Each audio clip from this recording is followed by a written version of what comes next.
చేసిన దానిపైన డిసిషన్ వస్తే ఇక డివివి ఎంటర్టైన్మెంట్స్ అఫీషియల్గా ఏం మెన్షన్ చేసింది, బర్ల మల్లేష్ యాదవ్కి అనుకూలంగా వచ్చింది అనే రకంగా మెన్షన్ చేసింది. ఎక్స్టెండ్స్ ఇంట్రీమ్ ఆర్డర్ సస్పెండింగ్, ఆ ఇంట్రీమ్ ఆర్డర్ని సస్పెండ్ చేస్తూ ఈ డిసిషన్ బర్ల మల్లేష్కి ఇచ్చారన్నట్టుగా దాన్ని రాసి పెడుతూ, so we are offering him 100 rupees discount on his ticket at any Nizam theatre.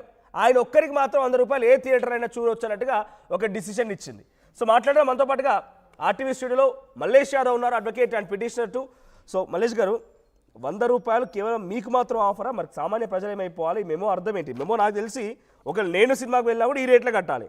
ఇప్పుడు మీలాగా నేను రేట్ తక్కువ కావాలనుకుంటే ఒక జర్నలిస్ట్గా ఇది కరెక్ట్ అయిన పద్ధతి కాదు, తక్కువ కట్టాలనుకుంటే నేను కూడా కోర్టులో పిటిషన్ చేయాలి మళ్ళీ, అంటే ఇండివిజువల్ ఆర్డర్స్ ఉంటాయి ఇట్లా. వాస్తవంగా మేము ఛాలెంజ్ చేసింది నాకు 100 రూపాయలు తగ్గానో నాకు 200 తగ్గానో నేను కోర్టులో పిటిషన్ ఫైల్ చేయలేదు.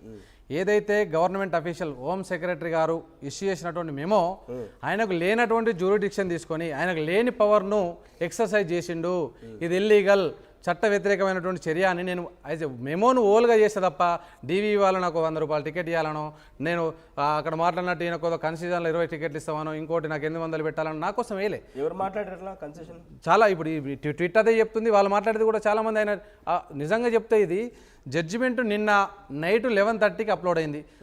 ఆనరబుల్ జడ్జి గారు కోర్టులో కూడా ఇంట్రీమ్ సస్పెన్షన్ ఎక్స్టెండ్ చేస్తున్నామని చెప్పారు.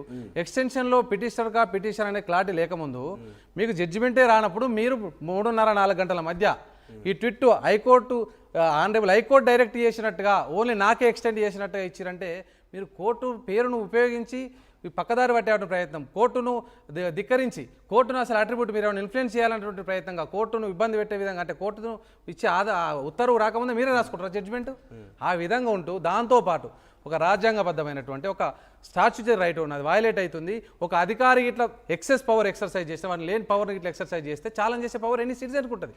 దానిలో నేను 226లో మీరు ఒకప్పుడు పిల్ వేయాలి లేకపోతే మీకు లోకల్ స్టాండ్ లేదా అనే కాడికి వెళ్ళి ఎవాల్యూషన్ అయిపోయింది. జ్యూరిడిక్షన్ అనేది కోర్ట్స్ రిట్లో ఎంటర్టైన్ చేసేటువంటిది పర్సనల్ రైట్ను కూడా ఎలాబరేట్గా నువ్వు ఇంటర్ప్రిటేషన్ల తర్వాత ఇండివిజువల్ రైట్ కూడా దాన్ని తీసుకొచ్చి ఎంటర్టైన్ చేస్తూ ఉన్నారు. గౌరవ న్యాయస్థానాలు ఇంతకుముందు కూడా పెండింగ్ ఉన్న ఇట్లాంటి కేసుల్లో ఆ పెండింగ్లో ఉండగా దాన్ని ఛాలెంజ్ చేస్తే ఏదో నా కోసం వేసినట్టు 100 రూపాయలు ఏదో నీకు ఏదో ఇస్తున్నా బిచ్చం వేస్తున్నా అనే విధంగా దాన్ని పంపించి నన్ను ఇక్కడ డిఫేమ్ చేయడానికి దీని ఉద్దేశం కోర్టు ధిక్కరణతో పాటు కోర్టు ఇయ్యని ఆర్డర్ను కోర్టుకు అట్రిబ్యూట్ చేస్తూ కోర్టును ఇన్ఫ్లుయెన్స్ చేసే దాంతోపాటు కోర్టు ధిక్కరణతో పాటు నన్ను డిఫేమ్ చేయడానికి అక్కడ ఉన్నటువంటి ఎవరైతే ట్రోల్ చేయడానికి అభిమానులు లేకపోతే ఆయన ఫాలోవర్స్ నన్ను ట్రోల్ చేయడానికి సామాజిక మాధ్యమంగా నన్ను బుల్లింగ్ చేయడానికి ఆయన చేసినటువంటి కార్యక్రమం ఇది. డివివి క్రియేషన్స్ వారు చేసినటువంటి కార్యక్రమము.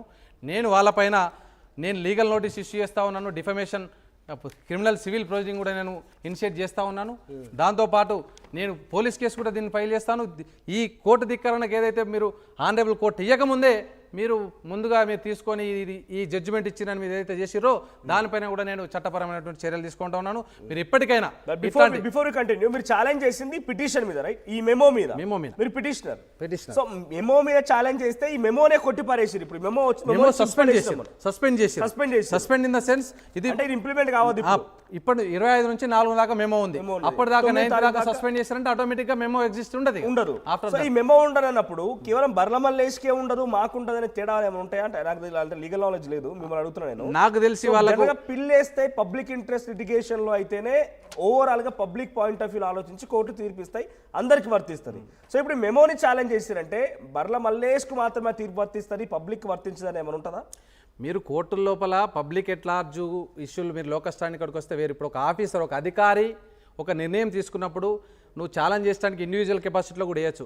ఒక వైస్ ఛాన్సలర్ను లేకపోతే ఇంకొక పర్సన్ అపాయింట్మెంట్ చేసినప్పుడు కూడా మనం వైస్ ఛాన్సలర్ అయ్యే కెపాసిటీ లేకున్నప్పటికీ పబ్లిక్ ఇన్స్టిట్యూషన్లో నువ్వు ఆ పొజిషన్ తీసుకోవడానికి నీకున్న పవర్ ఏందని ఎనీ సిటిజన్ మనం ఫైల్ చేయొచ్చు. మీరు చూసి మొన్న ఎలక్టోరల్ బాండ్ గురించి నువ్వు ఎలక్షన్లో పోటీ చేయట్లేదు, నువ్వు ఎలక్షన్ పార్టీ లేదు, నువ్వు ఛాలెంజ్ చేస్తానికి లేదంటానికి లేదు. అంటే దేనికైనా కానీ ఇప్పుడు ఈవెన్ ఒక అధికారి ఆయన లేని పవర్ని ఎక్సర్సైజ్ చేసినప్పుడు నువ్వు అంటే విచ్చలవిడిగా ఆర్బిటరీగా తీసుకున్నప్పుడు ఫెయిర్నెస్ లేనప్పుడు ఒక రీజనబుల్ ఆర్డర్ పాస్ చేయనప్పుడు ఆ ఆర్డర్ ద్వారా నాకు కూడా 100 రూపాయలు లాస్ అవుతుంది. నేను యాజ్ ఎ సిటిజన్ అంటే నాలాంటి వాళ్ళు ఎవరికైనా అవుతుంది. సో అక్కడ ఎనీ సిటిజన్ ఫైల్ చేయాలి. బట్ బిఫోర్ దీంట్లో కామెంట్స్ వచ్చే దాంట్లో ప్రతి దాంట్లో మీకు అగేన్స్ట్గానే వస్తున్నాయి. సో 100 రూపీస్ పెంచారు, కనీసం 5 రూపాయలు పెంచడం ఎక్కువ అని ఇంకొకరు అంటున్నారు. ఇంకొకరేమో నచ్చితే చూస్తారు, లేకపోతే నీకెందుకు దురద అని కామెంట్ చేస్తున్నారు. అంటే ప్రతిదీ కూడా మీరు వేసిన రోజు నుంచి మనం ఫస్ట్లీ ఆర్టీవీ టేకప్ చేసింది మీ వార్తను కూడా. సో అప్పటి నుంచి కూడా మీకు నెగిటివ్నే వస్తున్నాయి. అంటే పబ్లిక్ కూడా ఇంట్రెస్టెడ్గా ఉన్నారు కదా, కొన్ని లక్షల పైన పర్లేదు మేము సినిమాలకు వెళ్తాము ఎట్లా చూస్తాం ఇంట్రెస్టెడ్గా ఉన్నారు. సో ఈ మెమోని ఛాలెంజ్ చేశారు కాబట్టి అసలు జనరల్గా ఎట్లా ఉంటుంది అని కూడా మనం ఒకసారి కొంత నాలెడ్జ్ క్రియేట్ చేద్దాం వాళ్ళకు కూడా, ఎందుకంటే కొంతమంది అంధభక్తులు కూడా ఉంటారు కాబట్టి. సో జనరల్గా ఎట్లా ఉంటుంది టికెటింగ్ ప్రైసింగ్ అనేది? ఇప్పుడు మనము ఈరోజు వాళ్ళు ఒక మెసేజ్ చేస్తున్నారంటే కూడా వాళ్ళకి freedom of speech and expression ఒక కాన్స్టిట్యూషన్ ఇచ్చినటువంటి దానిలోనే చేస్తున్నాం. మనం ఏదో అథారిటేరియన్ స్టేట్లో లేము.